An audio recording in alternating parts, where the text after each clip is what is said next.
very promising na Ola. Magbibigay daw siya ng 10,000 at meron siyang 90 days loan term sa unang loan. Totoo lang ha, kahit ako nagulat nung tinignan ko to at ni-review ko itong Ola na ito. Pero bago ang lahat, paki-subscribe po muna ang aking channel, Sir Johnny 2.0, para dito sa aking mga review sa mga Ola at mga bagay na pwedeng ibigay sa inyo o makapagbigay ng ideya sa ibang mga pwedeng pagkakitaan. Medyo madalang lang ako mag-post dito dahil medyo busy ako talaga sa isa kong channel, no? Yung Johnny Tour TV, syempre. Alam nyo, si Johnny nyo, medyo marami tayong ginagawa. Pero, itong Ola na ito is pabante, pasulpot-sulpot to sa Play Store, mga ka-Johnny, no? Then, sinubukan ko siya kahapon. Then, I found it na itong Ola na ito ay ang tulong cash. Well, tinignan ko siya sa SEC, nung niresearch ko siya, wala akong makitang tulong cash sa list of recorded online lending platform. Wala siya. As in, talagang wala. Okay?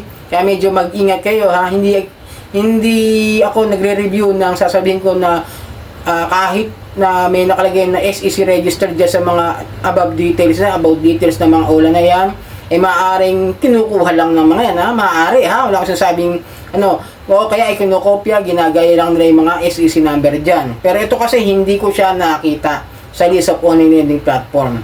Pakita ko na, kahit puntahan yung SEC website, wala kayong makikitang tulong cash. Okay? Pero sinubukan ko pa rin mag-apply para sa inyo, mga ka-Johnny. At ito nga, pagpasok natin, permission statement, ang dami niyang hinihingi. Wi-Fi connection, AD-ID, ko yung Google Advertising ID daw, sabi niya. Then, kinonfirm ko na lang para masubukan natin at mapagbigyan ko kayo na makatulong para bago kayo humirap kung sakaling nandyan na naman sa Play Store itong Ola na ito.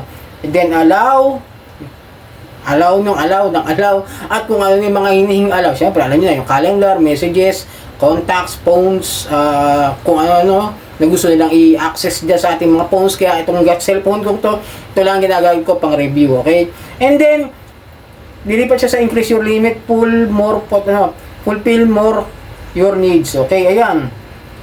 May mga kung ano pa sila mga ikot-ikot dyan. Tapos, bigla na itong lalabas yung parang pinakasimula na talaga, yung tulong cash, apply, okay? Ang nakalagay dito is, please submit your personal information and get your quota. May quota-quota pa, no? So, yun, personal information, binigay ko naman lahat. Takpan ko lang yung address ko. Mahirap na, ha? Ayan, takpan ko lang yung address ko na yan. Tapos, lahat yan. Pinirapan ko yung poster ko, educational level, marital status, number of children, living conditions. Sumunod yung work information. Yung profession ko is staff.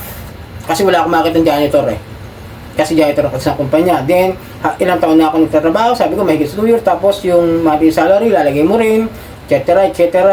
If overdue, maximum, kung meron daw akong credit, standing, ayan, nilagay ko lahat, no loan. Di ko alam kung ano yung makukunin nilang mga impormasyon sa akin. Ayan, nilagay ko, no loan, ha. Yan, sinubukan ko pa rin siya. Ayan, lahat yan, puro no loan nilagay ko.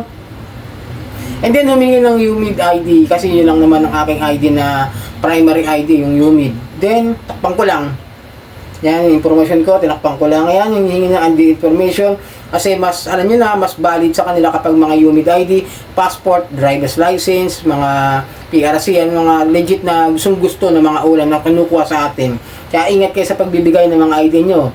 Then, bank information, hindi ko binigay. Kahit may bangko ako, ayoko. And then, ito ano boss? You can apply for multiple products depending on your loan needs. Actually, marami siyang Ola sa loob ng Ola. Itong apps na ito, may iba pang mga Ola dyan sa loob ng apps na yan. Sa isang channel ko, ipapakita sa inyo kung ano yung mga Ola na yan na hindi ko rin nakita sa SEC. Ingat kayo, ha?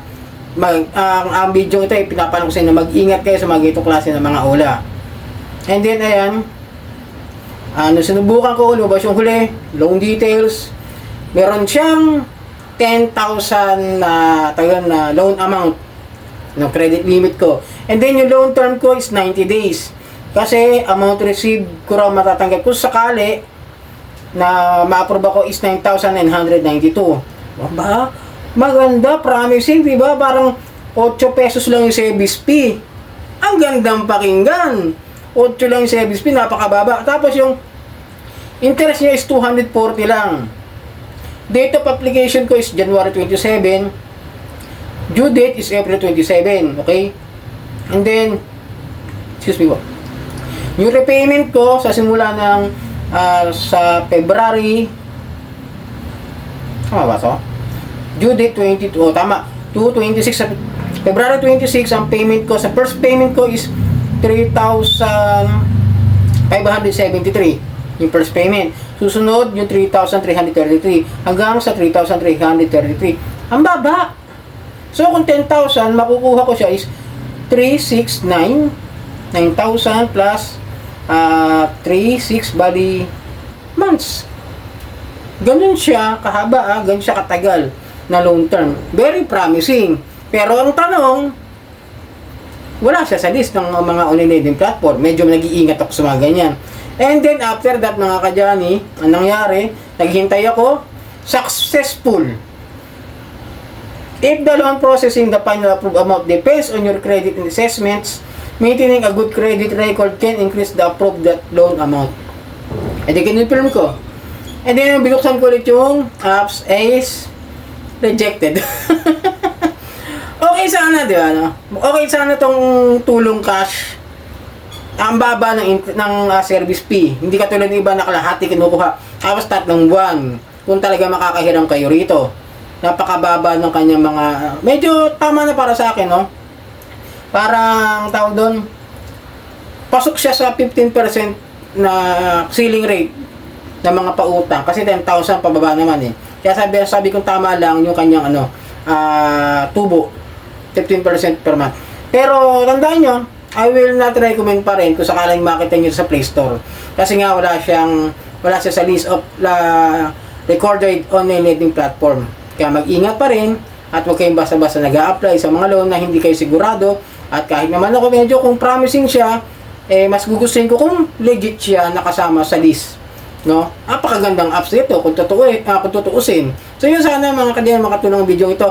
Muli maglalambing ako na subscribe kayo dito sa aking YouTube channel, Sir Johnny 2.0, at hanggang sa muli, marami pong salamat.